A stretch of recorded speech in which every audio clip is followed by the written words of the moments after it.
Hi, this is WhaTap. Let's have a look at WhaTap Server Monitoring. First of all, most Linux can be monitored with WhaTap Server Monitoring. Windows servers are also available. Let's start the tutorial. This is the first screen you see when you connect to WhaTap Server Monitoring.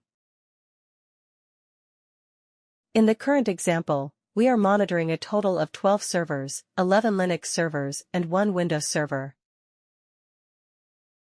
Consolidated resource information for all the servers are provided on the side.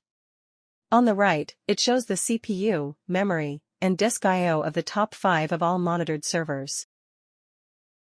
The bottom shows the top 5 CPU and MEM-intensive processes, and if you click the small button next to the CPU resource map, you can see the server health map in honeycomb design. In this form, the server is shown blue for normal, orange for warning, red for critical, and gray for disabled. The advantage of this type of form is that it's easy to discern which server's resources are at risk, even when you are dealing with thousands of servers. Now let's go to the list of servers by pressing the small arrow that is next to the 12 servers. The server list on this side also provides columns for resources, but we'll click on a specific entry to see detailed metrics. It provides the most important metrics of server operations, CPU, MEM, and disk, and additionally network traffic I/O. Click the plus button in the top right corner of each item to see more details. For example, let's click the plus on the memory usage. Some memories are actually used, but there are also layers like buffered, cached, etc. This is why the plus button on each item is useful to see memories in detail.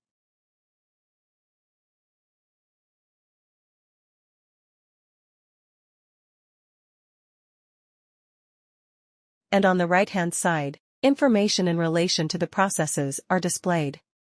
If your CPU is high, you can see why it's high and which processes are using most of it.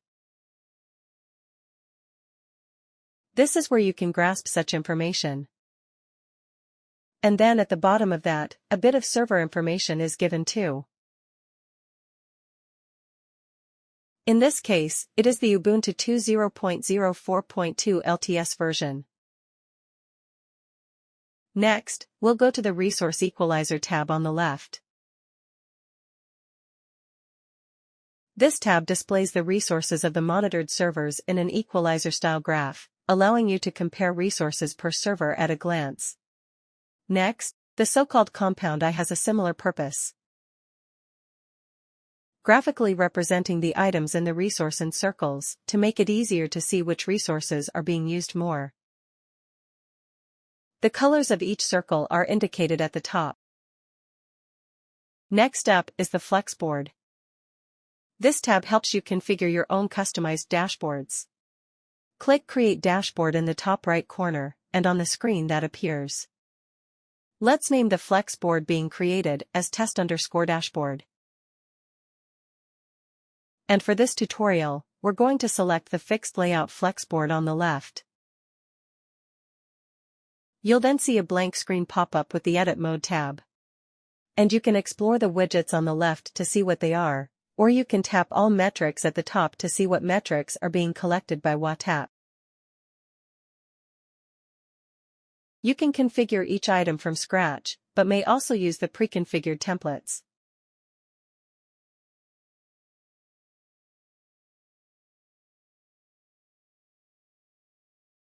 Now we're going to go to the tab on the left, that is the metrics chart.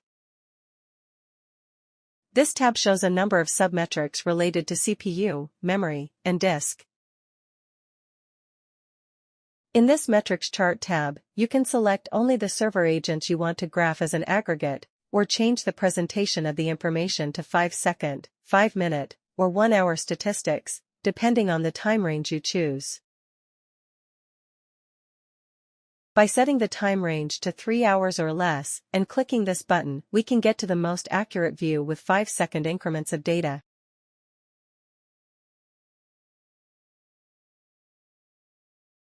Let's check out the Cube tab. When you hover the cursor, each square is divided by 5 minutes. Basically, we will have a total of 288 squares. Since the current metric of interest is CPU, light blue indicates low CPU utilization, and darker colors indicate times of high CPU utilization. Click on a specific column to see a summary of important metrics that can provide a meaningful view. There are also separate tabs for CPU, memory, disk, and network.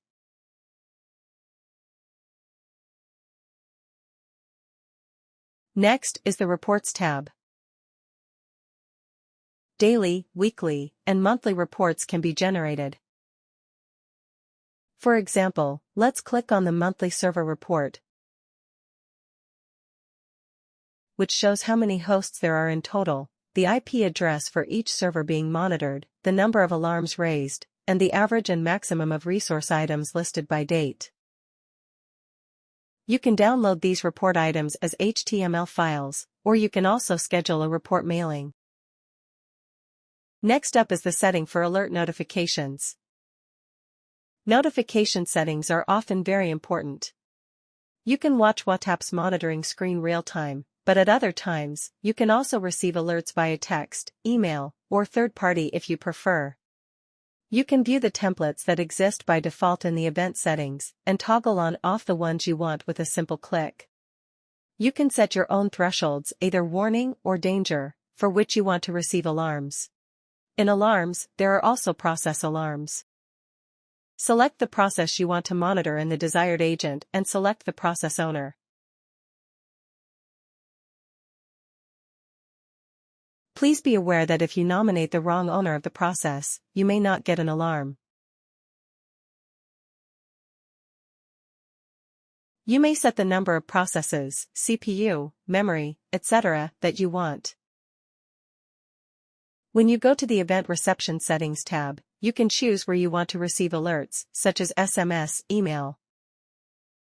You can also select a third party, such as Slack, Telegram, Teams, or WhatsApp. However, please note that the integration method and screen may differ slightly depending on whether you are using WhaTap as an on-premise or SaaS. You can also view the history of recent events in the Event History tab. Thanks for watching the WhaTap Server Monitoring tutorial.